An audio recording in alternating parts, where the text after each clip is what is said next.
Hello guys.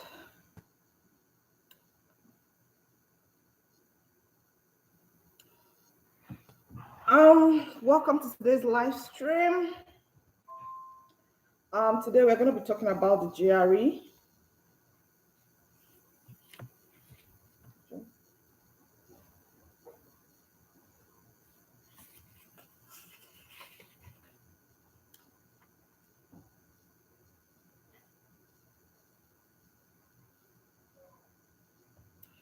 So today we're going to be talking about the GRE. The GRE stands for Graduate Record Examination. So just a little background on the GRE. It's one of the exams required for study abroad. A couple of people are aware of the IELTS, which is required in Canada. So that's one of the exams that a lot of people know about. Some people know about the TOEFL as well. That's the English exam. A lot of people tend to know about the IELTS and the TOEFL, but not as many people know about the GRE, and the GMAT. So the GRE is an exam that schools require if you're looking at traveling to the US for your master's or for your PhD. It's one of the exams that a lot of schools require you to write. So the GRE stands for the General Graduate Record Examination, and it's a 3-hour exam. It's 3 hours. It consists of the verbal and the quantitative aspect. So it consists of verbal reasoning and also quantitative reasoning. Welcome. Looks like we have another person. Welcome. You can leave your comments in the comment section. If you have questions, just leave them in the comment section. I will attend to them as I see them. So welcome. We're talking about the GRE today, and the GRE stands for the Graduate Record Examination. It is an exam that is required for international students who are coming into the United States to study. They require it also in Canada, and the exam spans for 3 hours. Personally, I have my reservation about this exam because I just think it's quite difficult. But I'll be working us. Yeah, good to be back. Hi. We didn't see you last week, so good to be back. Good to see you. So it has 2 aspects. It has 3 aspects actually. It has the verbal, the quantitative, and the writing. Personally, I found my strength to be around the verbal and the writing area. That's where I would say my strength is, not as much in the quantitative area. So we all have our different strengths, So my strength is I would say verbal and quantitative. That's where I would say verbal and writing. The exam is $205, as we have said. As we have said, traveling would require to spend a couple of money. It's required to spend some money. So the exam is $205. That's the fee. And then when you go into the exam hall, you have an opportunity to select 5 schools you want them to send your score to. If you already have those schools in hand, you can tell them to send your score to about, is it 4? Yeah, 4 schools. So that means you won't have to pay the additional fee to send your score to any school you are looking at. For instance, to send a score per recipient is $27. So after you pay the $205 for the exam, if you want to send to additional schools, is $27 per school. But if you already have the schools in hand as of when you're applying,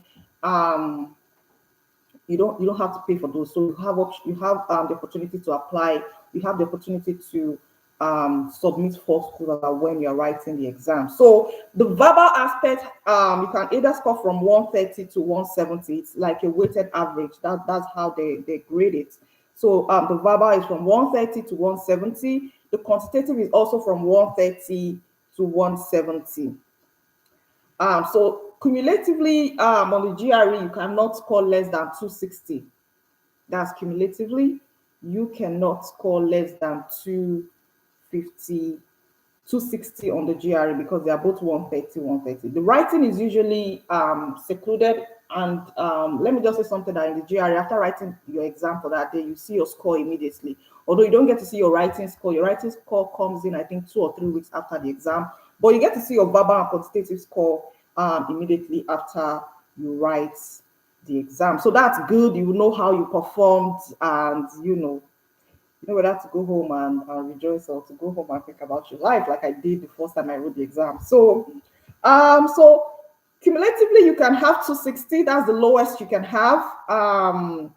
Then the highest you can have is 170 in verbal, 170 in quantitative. Cumulatively, that's 340. So if you're looking at, last week we talked about different kinds of school. We talked about the Ivy League, talked about the government schools, and talked about private school. I don't think I talked about private school last week because like a lot of people may not be looking at private school, looking at the expenses. So, but if you have people that have the money, of course, I'll talk about private schools.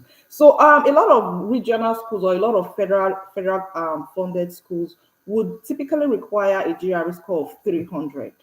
Now, 300 is not that difficult to achieve because all you have to do is get to a score of, is get like an additional score of 20 on each exam. As we said, the exam is 130. That's the least you can score. It's not like a zero like percent kind of exam. It's 130. So 130 is the least you can score on the exam.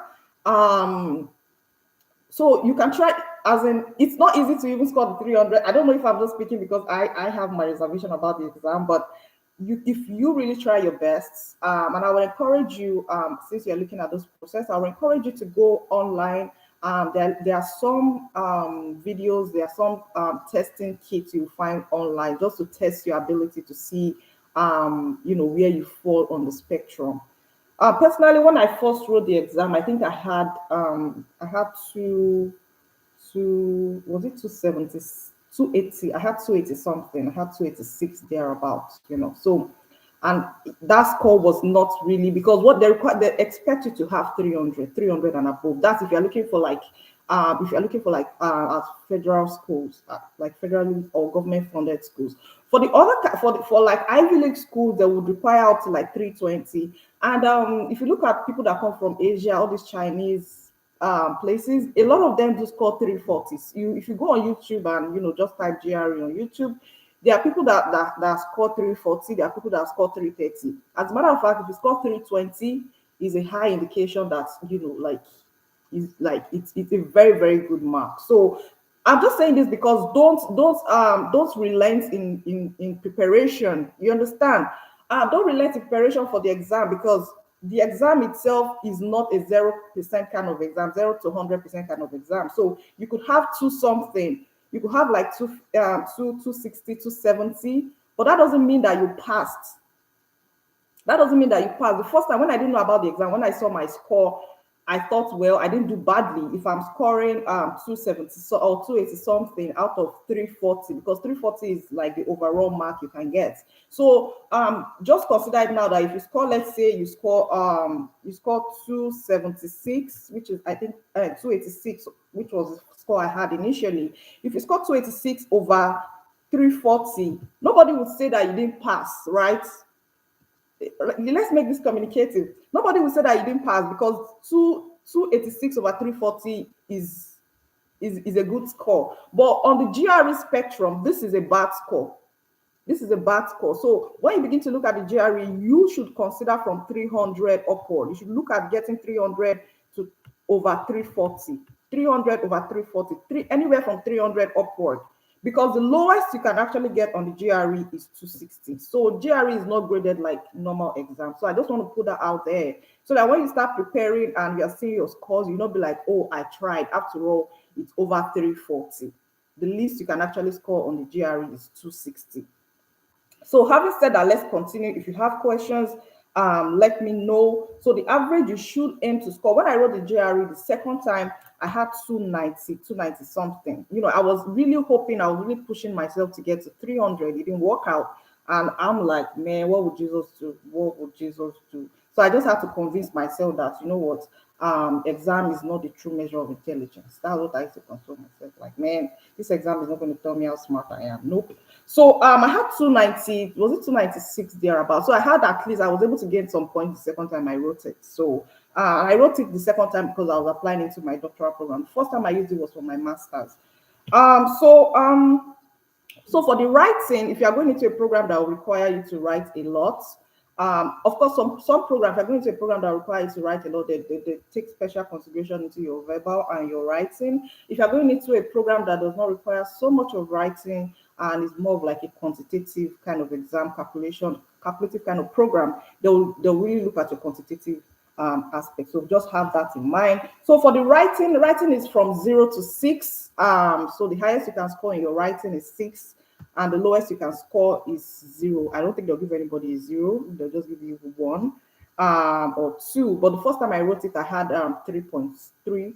I think 3. Then the next time I wrote it, I had 3.5. So the average you should score on the GRE writing should be 3.5. If you have very strong writing skills, you should score anywhere from 4 or 4.5. You know, I believe I have some strong writing skills, but you know, that exam is like, as I said, it's not like a true measure of your intelligence, but you just have to try your best, especially if you're looking at schools that would give you funding. A lot of the schools that will give you funding may require you to write the GRE, especially if you've not had any degree from the US before. So just have that in mind, at least aim to score 3.5 to 4 in your GRE writing. So what is the required score for GRE? Just as we said last week for the CGPA, there is no required score for the GRE. There is no there's no score that you'd be like, okay, yeah, this is what you must get. Like, I mean, you are the one paying your fee for it. You are the one going to sit for the exam. So anything you want to score, you can score. But at the end of the day, the schools you are applying to, whether they will take you or not, will then depend on your score. So there is no definite score, but as I said, you should aim at 300 over 340. That's what you should aim. For, especially if you are considering, like, you know, funding from the institution you're looking at. If you score less than 300, you still get admission. As you can see in my own case, I was able to get admission both times I applied, right? I was able to get admission both times I applied, even though I didn't get up to 300. So let me just say this for those that, because we talked about last week, we talked about the CGPA, and we said that even if your score is not high, even if your CGPA is not up to 3 points, some schools will consider you for funding. But there may be caveat like, okay, if you don't have up to 3 points, then you must write the GRE. So I think what helped me during my master's was that I have up to 3 points. So they didn't really consider my GRE for the program that I eventually got admission into. So if your CGPA is less than 3 points, some programs may require you to write the GRE. So if you score less than 300, it is still doable. It doesn't mean that the program will not give you admission. They just want to at least have that additional test on you, or additional confirmation that you can actually do the program, because they expect you to score 3 points and above if you're coming into a master's program. However, if you have less than that, some programs will require you to write the GRE. And if you still score less than 300 in the GRE, it does not mean that they will not give you admission, because they look at a lot of things to give. They consider a lot of things in the admission process, as we already said. So let me just talk about how to register. So the GRE will also depend on the program you're applying to. I think that's also something we said for the CGPA. Some programs are more rigorous than others. There are some programs, if you're looking at Ivy League schools, there are some programs that would not accept that 290 something I had. They will not accept it. Like, it's very, their programs are very, very strict. I can remember a friend of mine was trying to apply to one particular public health program, and a quantitative score was I think she ranked 10% or thereabouts, or one, was it 2%? Because after everything, you see where you rank among everybody that wrote the exam. So I think for my verbal, I ranked 40 something percent among all the test takers. And for my, yes, it's the same requirement for a PhD. it's the same requirement. But that is if the school requires. If the school doesn't require it, then you're fine. We are still going to talk about that. If the school doesn't require the GRE, it's fine, but it's still the same requirements for a PhD. As a matter of fact, for PhD, they will expect you to actually, at least get 300. But it all depends on the weight of the application package. If your application generally is strong and maybe the GRE is not strong, then why not? They'll give you admission. So it will depend on the program too. For instance, there are certain programs that are very strict. They will not give you admission. Like my friend couldn't get into that program because her quantitative score was particularly low, and the field she was looking at was a field that had to do with it was quite statistical. Now she is smart, like I said, the GRE is just that way. She's a very smart lady, and she had spent some time in my school. I think she eventually left my school. She had spent some time with us, and she was trying to get into like a higher program, like the PhD, because she was doing a master. So she was trying to get into a PhD, and then they looked at a quantitative aspect of the GRE, and they were not convinced. So as a result of that, they didn't give her admission. But she eventually found a school that did not even require GRE, because when this happened, it was like during the COVID time where people were kind of reluctant to apply into school over here. So there are still schools that are still waiving the GRE. So that's just one thing I want to say. It will depend on program. Like my program didn't accept her for the GRE, but they didn't accept her for PhD because of her quantitative aspect, because the program she was coming into required statistical knowledge, which she had, but the GRE, that aspect, she just didn't do that well in it when she wrote the exam. So I'm going to talk about the GRE preparation plan. But before I talk about that, let's talk about how to register. I believe you can get this information online. The GRE, have it in mind that it's a 3-hour exam. Um, Altogether, it's 3 hours. You have some break. The only thing you are required to go in with, I think, is your ID. So what do they require? What do they require before you register for the GRE? You need your international passport. If you have been following us from the beginning, you are going to need your international passport for this process. Literally everything you do, they'll ask for your front page of your international passport. So we should try to get a date and a location as soon as possible, depending on the timeline you're looking at. If you're in Nigeria, they have just two centers, one in Lagos and one in Abuja. So have that in mind. So how do you register? You go to the ETS website. So this is something you can also Google. You get the information, but I'm just going to give like a quick rundown of it. So how do you register for the GRE? You go to the ETS. ETS is they are the ones that organize all this. I think the GRE. I don't know if they're the one in charge of GMAT.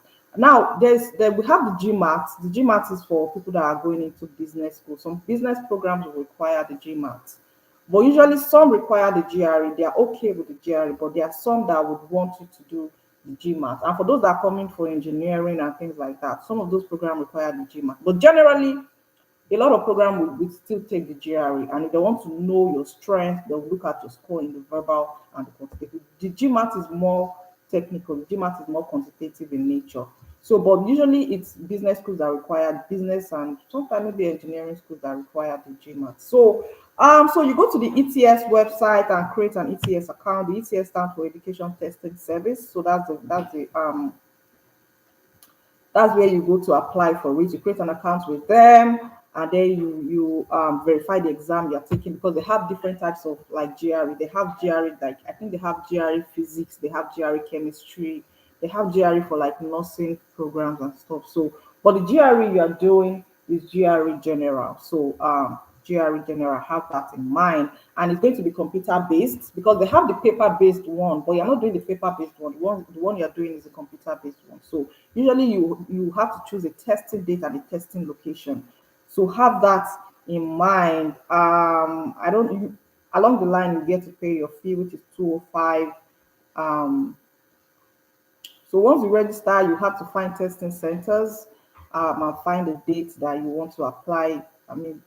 So they ask you to verify your email, and that's about that. The process is pretty straightforward. You just create an account, verify your email, verify the exam you're taking, which is in this sense is going to be the GRE General. Have that in mind, is the GRE General. And it's going to be computer based, not paper based. So after that, you find your location. That's the testing center you want to write it. Then you find your date as well. So that's pretty straightforward. So now, if you write the exam the first time and you think you can do better, there is always another opportunity to retake it, and it's not cheap either. You're still going to pay that same amount to retake it. So it's always best if you can put in your best the first time and just get it straight, get your story straight the first time, so you don't have to go back. Because, as I said, um, there's usually like a spectrum, there's usually a spectrum, but depending on how well you prepare, you can definitely do better the second time you write it. Who is this? Anyways, so so let's talk about the GRE preparation plan. Let me see, we speak English here. Who's this?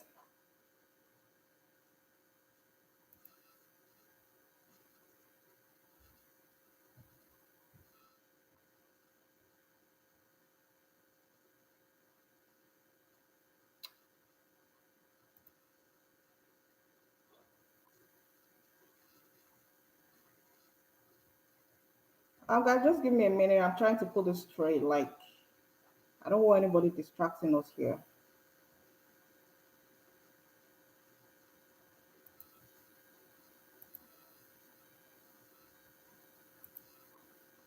We do not want anybody distracting us here.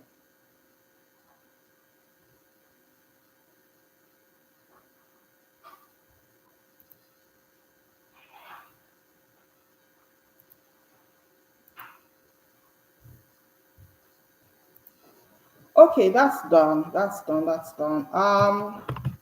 No time for BS. We're speaking English here, so why are you coming with some weird language and it's already looking like a spam? Like, so okay.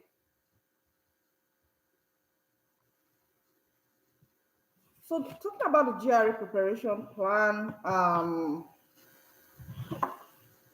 so it depends on your confidence level. Your preparation plan will depend on your confidence level, the timeline you're looking at. It will depend on your confidence level and timeline you're looking at. If you have someone that has been like, you've been preparing or you've been in school, there's some people that are actually coming in for their masters or their PhD, and they've been out of school for a long time, so this may be more challenging for them. So this is why I said that this will depend on your timeline. This whole thing may be more challenging for them because they have been away from school. But if you have not been away from school for a long time, you may not find it too difficult to do. So you need to have a GRE preparation plan. That is very, very important. Some people prepare for 3 months, some for 2 months, some for a month. Intensive. If you want to do like an intensive preparation, that's like a month. If you want to give yourself some time, or you really want to dig deep, because for the GRE quantitative, you begin to look at things like algebra, college algebra. You begin to look at like pie charts, like what are those other things? Like things that you did in secondary school that you might have forgotten. All these 100 level mathematics, 200 level mathematics. Those are the kind of things that you find in the GRE. And I want to tell you that, if you look at our educational system in Nigeria, they're kind of mathematics over here, the ones that they do when they graduate high school. Those are some of the mathematics that are teaching some people in 100 level, 200 level in Nigeria. So you can understand why, and even in other Asian countries. So our standard in Nigeria is not as if it's not high enough. But if you look at the intensity or the way they teach in other parts of the world, let's say in America and other places, their way of teaching is more that as in is more explanatory. So it's not a surprise that some of those people they do so well in this exam because they actually prepare them for things like this. You understand? Nigeria does not really prepare you. I think personally that our educational system does not really prepare you for exams like the GRE or the GMAT or things like that. They only prepare you to pass, like they just prepare you to like pass and pass whatever class you're trying to take. They don't really prepare you for exams like this. They don't. So But in other places, they prepare them for exams, especially like all these Chinese and all these other Asian countries. They prepare them for exams like the GRE. So their algebra or their calculation or their mathematics over here, like their high school math, like that's their secondary school, they call secondary, which we call the secondary school. So at the level of high school, after you finish high school, you should be able to write and do well in the GRE quantitative, because the GRE quantitative is like high school mathematics, more like, maybe first year college, first year university math, and that's about it. So if you don't have a good foundation in math, that may be challenging for you. But so that's why I said that you need time to prepare. You need time. So there are textbooks that give you strategies on how to go about the GRE. There are textbooks that give you strategies. There are textbooks that explain how to go about it. So, but what I just want to talk about is the plan, is your study plan. So have it in mind, because if you don't start studying and you don't have a study plan, you may get tired along the line. You may get tired. That's like something I've seen. You may get tired along the line if you don't have a study plan. So if you want to be very intense about this process, you can give yourself like a 3 month mark, like okay, 3 months, oh yeah, I'm going to do this in 3 months, or you can give yourself 2 months. I just want to get this over and done with. Then in 1 month, that means that all you are doing, all you are like eating, sleeping, waking up is your GRE, is a GRE. So it depends on what you want. And I'll try from my end to share some materials with those that indicate interest in the GRE. I'll try to do that from my own end here for free. Now, if you go online, a lot of time it's not free, except maybe there are some YouTube channels that will try to solve some solutions for you. And like you guys just work through it together. But a lot of these materials, even online, they're not free. And so I think maybe as time goes on, I think these are our first, people that we are working with. As time goes on, I may begin to charge for some of these things, because actually, this is like business for some people, like, make some good money out of this. But I'll be sharing some GRE materials with people that are interested in writing the GRE for free this time around, at least for our first or second batch of students. Um, so yeah, it will depend on your confidence level. If you have planned out and want to take it within a month, and after like you will try practice questions, because the materials I'll be giving you guys will have a lot of practice questions. It's going to have a lot of practice questions. So when you see the practice questions that you're practicing and still, your confidence level is not that high, you may give yourself more time. So the verbal, for me, the verbal is understandable, but you need to have a very good vocabulary in the verbal, because you are coming for your masters here or your PhD. They expect you to be able to write. They expect you to be able to speak. They expect you to understand English beyond the basic third world or developing world English. You understand? So this is why they have exams like this, to weed people out. Do you understand? Um, so the GRE, you need to have a very good vocabulary, but there are strategies in the sense that there are some GRE words that are repetitive. There are some GRE words that you see over and over, year by year. So there are list of those GRE words. They call them the GRE vocabulary. So you can try to immerse yourself in those GRE vocabularies once I share the materials with you, or once you go online and start searching for GRE materials. So the verbal has like comprehension, and the comprehension a lot of time they're like history. Sometimes they'll talk about classical music, like some of the concepts are just so abstract. Oh my goodness, like, and you have to think. They expect you to think critically, like, so some of the concepts are so abstract, like they're talking about animals, things like that. Like I remember the one I wrote, I think the last one I wrote, they were talking about, was some kind of animal they were talking about, and it was just so abstract. Like the there are other ones that you see that they'll talk about classical music. So these are things that you're not familiar with, and you're writing this exam under a time condition. You understand? So you're not familiar with the questions, you're not familiar with what they're talking about, and they expect you to be able um, to understand it, to be able to comprehend it and answer the questions within a time frame. So that's really not the easiest thing. So it's not as if people are not smart, but before you can, especially if you've not been exposed to, the Western world or something like that, because they also have reading skills here. I realized when I first came here that I didn't really have like that kind of reading skill, in the sense that they read very fast here. So if you're still considering with the standard of the way we read, like I want to, like, I'm not saying that's how we read, but like, our own kind of speaking is kind of slower. So you have to So these are things you have to consider while you are taking the exam, because once the time elapses, it logs you out.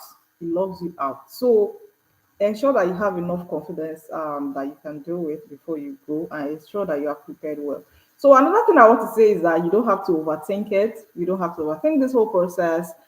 Just try to be familiar with the questions, try to be familiar with the strategies, try to be familiar if you're looking at the verbal aspect, try to answer as many comprehensive questions as possible, and try to get your vocabulary straight, like vocabularies for the GRE vocabulary. Try to immerse yourself in them. And for the quantitative aspects, pay attention to your algebra, pay attention to pie chart. I think it's all this pie chart. There's a name for it collectively. Where you do the pie charts, the histogram, pictogram, all those words. There's a name for it. There's a name for it. So pay attention. Then they also ask probability a lot. The sets. They ask sets a lot. Then they ask what problem. They ask what problem. So pay attention. Just pay attention to. I think it's just basic maths, 100 level maths. Honestly. So it's not that difficult. But if you don't have a very strong background in maths, it may be challenging. So this is like the last thing I want to say concerning the GRE today. That there is a good news. Despite everything we have said, there is good news in the sense that some schools are waiving the GRE. Actually, some schools are waiving it. So if you don't want to do any of these things I just said now, maybe you can look for schools that are waiving the GRE. So, Rachel, what do you think about that? Would you rather write the GRE, or you look for schools that are waiving it? Are you there?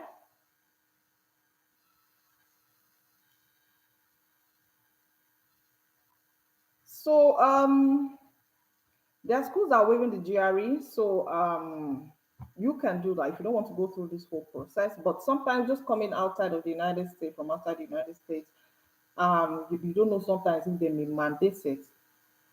You would have to write it, right? um Okay, so you would have to write it. Yeah, that's good. I think I love that. I love your confidence level. That's good. Like, so even I had to brace myself up because I didn't want to submit. Exactly, so that you have more options. Exactly. So that's like the smart thing to do. That's the wise thing to do. Anything that is worth doing is worth doing well. Like I said, the girl that my friend that she didn't end up coming to my school, that ended up going to another school. It's not like she didn't write the GRE, so she already puts in the effort. So sometimes what they will just want to see is your effort. So if your admission package is solid, but there's just one aspect of it that is not that solid, they may call you for interview. Like before I went into my program, I had an interview. So they may call you for an interview, and if you speak well or you are able to prove yourself, why not? So the GRE shouldn't deter anybody from pursuing whatever they want to pursue. Because now, if you try to, because if for anybody that says that they don't want to write GRE and they want to look for schools that are not taking the GRE, I that means you have to do a deeper search. You have to like start looking for schools that are not doing GRE. And if you want me to do that for you, you will pay. You will pay. So you better go and write the GRE. What?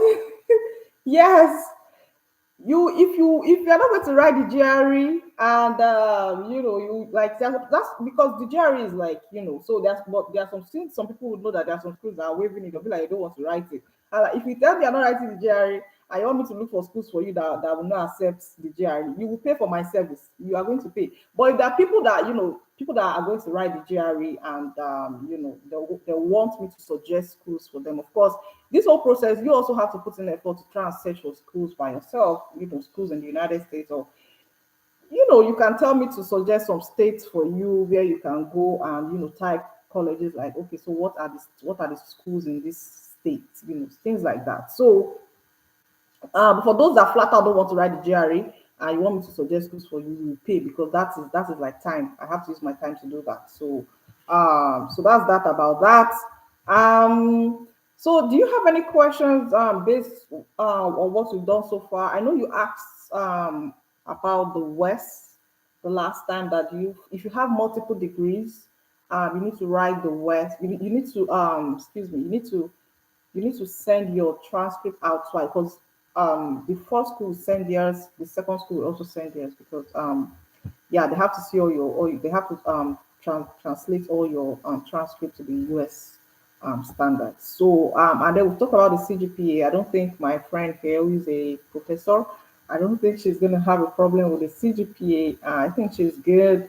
So if you have additional questions, you can type it in the comment section. And just let me know if you have any question concerning GRE. For now, just based on everything that we've said so far, let me know if you have any question concerning the GRE. And for those that watch this live broadcast later on, because I realize, some other people will come later to watch it, just type your question in the comment section. And as soon as I see it, I will attend to it. So another thing I want to say is that a lot of people are becoming to ask me that, they have been asking questions. No, you don't need your wife. No, no, no.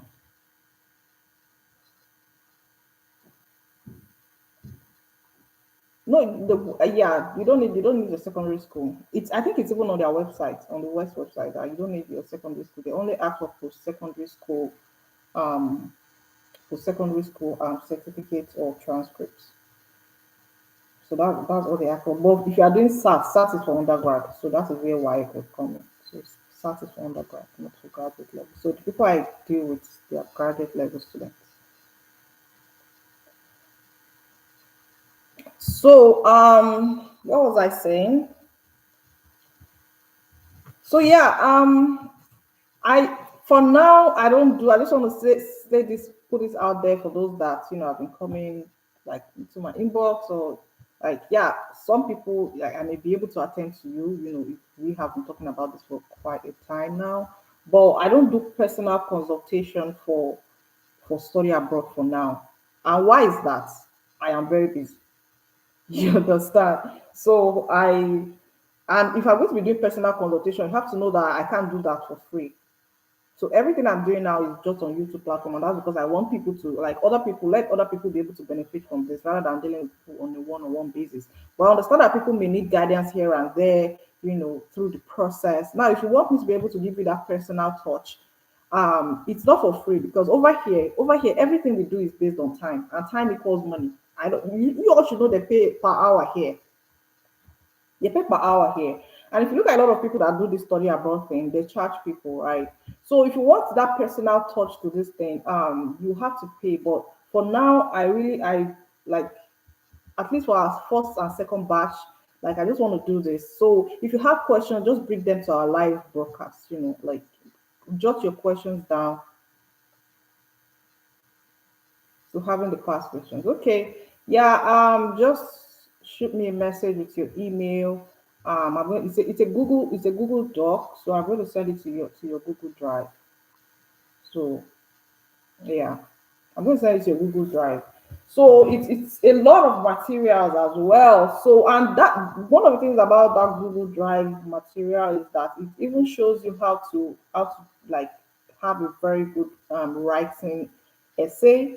How to write a very good essay. So one of the materials I have, one of those materials in the packet I'll give you is going to show you how to write essay. So the packet is pretty much comprehensive. But what I want to say is that you can once you browse through everything, you can decide on which one to use. You don't have to use all of the materials.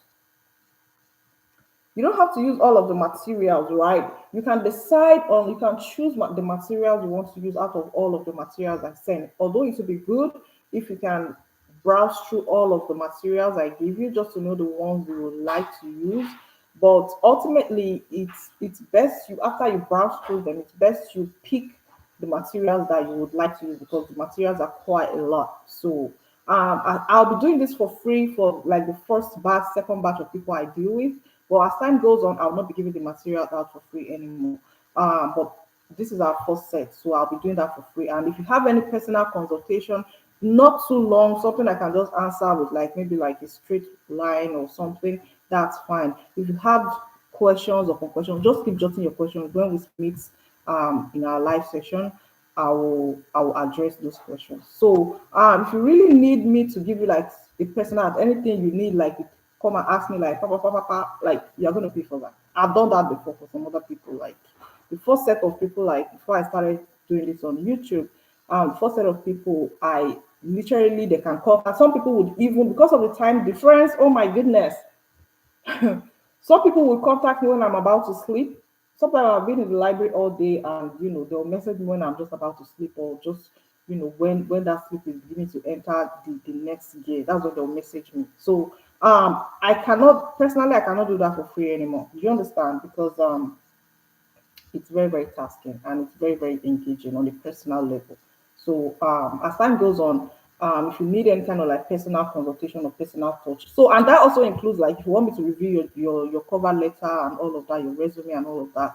For our first set of students, of course, we'll be doing that for free.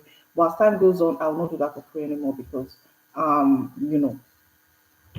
it's time consuming. This whole process is time consuming, very, very time consuming. So, and of course, I want the success of everybody. So, definitely, the same effort you're trying to put in, the same effort I will put in as well to ensure the success of everybody. So, that's just all I have for today. Would you advise that someone looking to study for a fully funded apply for GRE? Yes, the GRE is easier than the GMAT. The GMAT is more technical. The GMAT is more technical. Yeah, the GRE is better. And there are a lot of schools that will accept the GRE anyways. But there are some schools that are waiving the GRE for an MBA right now. But I don't know, like, we'll have to search for that. But it's still better to have the GRE. Yeah, it's still better to have the GRE. You're welcome, Rachel. It's still better to have the GRE in your hand than not to have it. But there are some schools that require some schools that require the GMAT, but ultimately just write the GRE. If they require GMAT and you don't have it, there are so many schools in the United States. Like, I don't know what you're doing in Nigeria actually, like in the sense that over here, or anyways, the US is big, so let's not even try to compare. That's just what I would say. So there are so many schools here that is the more time you have, the more you sit down with your computer and keep searching. And somebody somewhere, if as long as you are not dumb, somebody somewhere will take interest in you. Yeah. So another issue will not be whether they'll give you funding or not, because also they also have their interests in like, yeah, like it's not enough to just get admission, right? Um, will they give you funding? So that's why things like GRE are important. So they at least with the GRE, you're looking at schools that will give you funding. So yeah, yeah, the essence is to get full funding because, especially if you are coming in as an international student, it's quite rigorous here, settling into the country and all of that. So that's why you see that before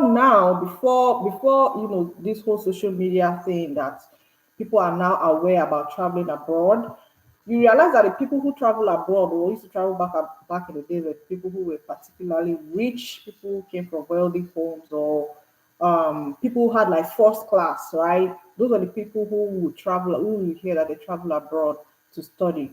But now that more people are traveling abroad, they can come back and give people information that okay, what if you do it like this? What if you do it like that? And there's information online. So it's you don't want to come in here and you don't have that funding assistance because it just makes everything rigorous. It makes it more rigorous. It's not enough that you're just settling into the country. It's like like the housing here is like, I think these are some of the things, these are some other aspects of traveling abroad we'll talk about as we go. So the housing, everything, the utilities, the bills, everything is different. So a lot of time, even when I tell people, when there are some people that because when they see the money they are going to be getting paid, because if they give you full funding, a lot of times you'll be working in your department or you'll be working somewhere in the school, right? So for those people that give full funding, when they see their pay, the pay that will be attached to their full fund. Of course, they're paying for your tuition, and the tuition sometimes is around 13,000 or 15,000 depending on the school. But they'll pay for that. All you have to pay for is your health insurance and the like institution fee, like maybe water fee or the athletic fee and things like that. You have to pay for those. So but ultimately you're not paying that 13,000, 14,000. All you're paying is like is just small money. It's not even up to that at all, at all, at all, at all. So your health insurance is for your own health, and the institutional fee is what like most people will have to pay for going to school because you benefit like transport. A lot of those schools they have transport facilities, so you can use the school bus. You know, depending when you have it, depending when you get your own car. All those things are things that you use within the school.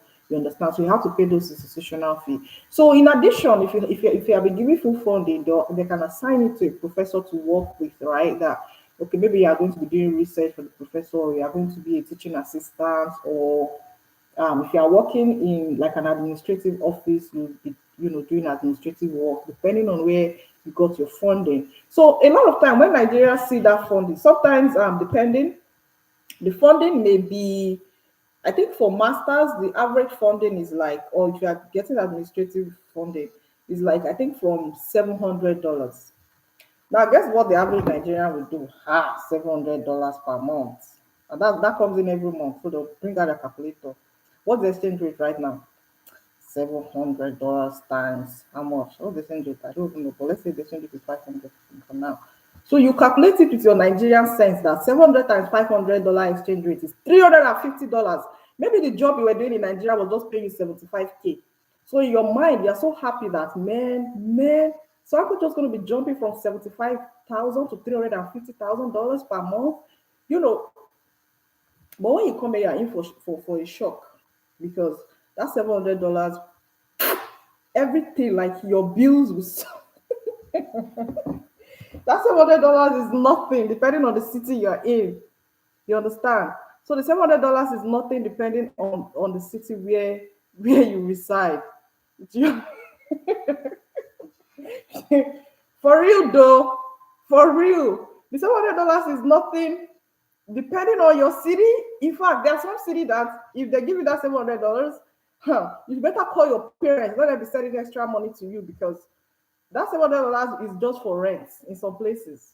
You understand? It's just for rent. So they're not giving you that money to come here and live large. They're giving you that money for you to be comfortable. It's called the stipend because it is not really something that can sustain you. So that's why you want to get funding. Don't come here and think that I'm coming to America, they're going to pay me $700. Don't make that. People have made that mistake in the past, and so don't make that mistake when you're coming. No matter the amount they're paying you, just know that they've already calculated that amount compared to the city you are going to. And usually, just any amount you're getting paid, just minus half of it, minus your rent, half of it, just remove half of it, half of that money. If, for instance, you are being paid $700, minus 350, that's the least rent you pay in that city you are going to. I'm telling you, if whatever city you are going to, they are paying you, and that 350 or so that I told you to keep for rent, you're not the only one that is going to stay in the apartment. It's an apartment, so you're going to be sharing. Yeah, you may have your own bathroom and all of that to yourself, but you're likely going to be sharing room with other people where you're going to be sharing the whole apartment with other people. You have your own room, and then you're going to be sharing the kitchen as well with other people. So it's pretty self-contained, just like sharing the kitchen and the living area with other people. So don't come in with the mindset that I will survive, I will survive. Yeah, you will survive, but try to make things as easy for yourself before you leave. This is why I say that it's important to have funding before you leave. Now, even if you don't get full funding, there are some other small jobs you can do in school. They usually would not recommend that you work outside the school if you are just coming, because the essence of what this whole thing is for you to concentrate in your school work. So and you're not even expected to work outside of the school as an international student based on your visa type. They're not expected to work outside of school. So even if you don't get full funding, in addition to the fact that you'll be paying from your pocket to measure up for what they're not paying for, um, the kind of job you will get, you still get jobs on campus, but now you begin to look at jobs like working in the school kitchen. And now, when I say working in the school kitchen, it's not like Nigeria school kitchen or anything like that. No, the kitchen here is like is upscale kitchen, right? Like You're probably in the washer room, arranging the plates that will go into the washing machine, into the dishwasher, or you're just probably just serving. They're just serving. So those are the kind of job, but there's other administrative jobs you can get that, personally, I think I worked in the library before I was able to get my full funding. So there are some of them, but they don't even pay as much as that 700, because you only have to work for 20 hours. And depending on the minimum wage in that city, um, you may not be getting more than $500 at the end of every month. So that is even lower. So don't go and bring a calculator and start calculating it that this is how much they'll be paying me. I should be all right. No, strive to ensure that they give you your full funding and you are being paid monthly stipends before you actually leave your home country. It's not as if you will not survive, but it's better to all these things will always work out at the end of the day if you are patient enough. Even if you don't get your full funding now, you can apply again, or you can apply to another school and they will still give you full funding. What I've realized is that if you're patient enough, you definitely get into somewhere at the end of the day and they will give you full funding, because those things are always available anyways. Like, they want people to come to school. So, and you are offering your service to them. They appreciate service here. Yeah, they don't expect you to do things for free. Like, so it's, I could remember back then in Nigeria that you'd be carrying book and following professors up and down, like, yes sir, yes sir. Nobody expects you to do anything for free. If you are grading, yeah, they're not telling you to grade for free because you are doing boy or something for them. No, they don't expect you to grade for free. They don't expect you to do anything for free. So they compensate you for your service. You understand? So they actually need students to fill those positions. That's what I'm trying to say. You know, so they need those students. So that's the kind of confidence you should have, that they actually need students to fulfill those roles. For instance, for people that will be working in the dining, it's pretty sophisticated. Even if you are serving, of course, people that come to the dining, they need those people to serve in those areas. If you are working in the library, you are serving a purpose there. They don't expect you to serve such purpose for free. If you're working in your department and you're helping a professor with grading, you're not just doing it and at the end of the day, they'll say, thank you, take this 15 naira or so and go and buy cook or something like that. No, they're not doing that. Everything is pretty organized and they pay you for your service, and like is official. It's official and organized. So definitely you get something. So just strive. The GRE is also one of the ways you show them that you're serious with your application. It's one of the ways to show them you're serious. So if you do really well in your GRE, to give you confidence to apply to a lot of schools or to more schools that would then, you know, give you funding, because funding is very, very important. It's actually the number one thing that stops people from traveling abroad. So that's just all I have to say for today. Thank you so much for joining. Thank you, Rachel. Thank you so much. So I'll be ending the live stream now. If you have additional questions, you can type them in the and I try not to make this chats. I try not to make it public. I don't know if that makes sense.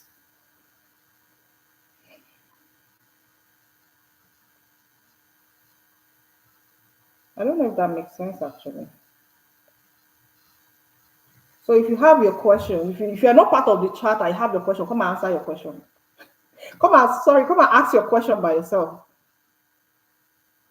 Come on, because if you are part of the chat and somebody is asking a question that you could benefit from, you gain that knowledge while we are talking, rather than coming back to check what some other person has asked, and you are doing what's it called? You are longing your neck and seeing what another person has asked. So come and ask your own question, or be a part of the broadcast, so that while I'm answering their question, you can also benefit from it. So that's all I have to say. Thank you so much. Thank you so much. I got your email. I'll go check my Google Drive and send it to you. Exactly, girl. Yeah, you understand it, right? I don't want to put you out there like that. I don't want to do that. So yeah. I don't. Some people are actually cowards, right? They would not, just like the person that came in and was um I was seeing that link on my chart. I'm like, no, I'm not gonna let you in here. Like, you cannot be in here like that. You cannot be in here like that. You cannot be eavesdropping on me using some funny link. You're not even showing You're not even showing as a person. So you're probably joining from some link somewhere, but you want to benefit. That's like a coward behavior. That's a coward behavior. We don't accept that here. Like, honestly, we don't accept that here. If you want to benefit from it, show your face. So I wouldn't want to put your information out there like that. Like, so I will ensure that the chat is not public. So girl, take care of yourself, all right? I'll see you. Yeah, it's more like a spam, right? Yeah, they do that. They do that because they don't want to show their face, right? Is that it? Do you think that's it?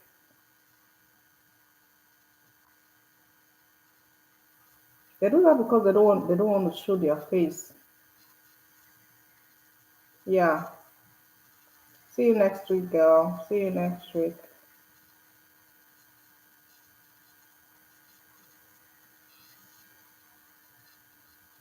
Bye. Bye bye. Take care of yourself. Bye bye.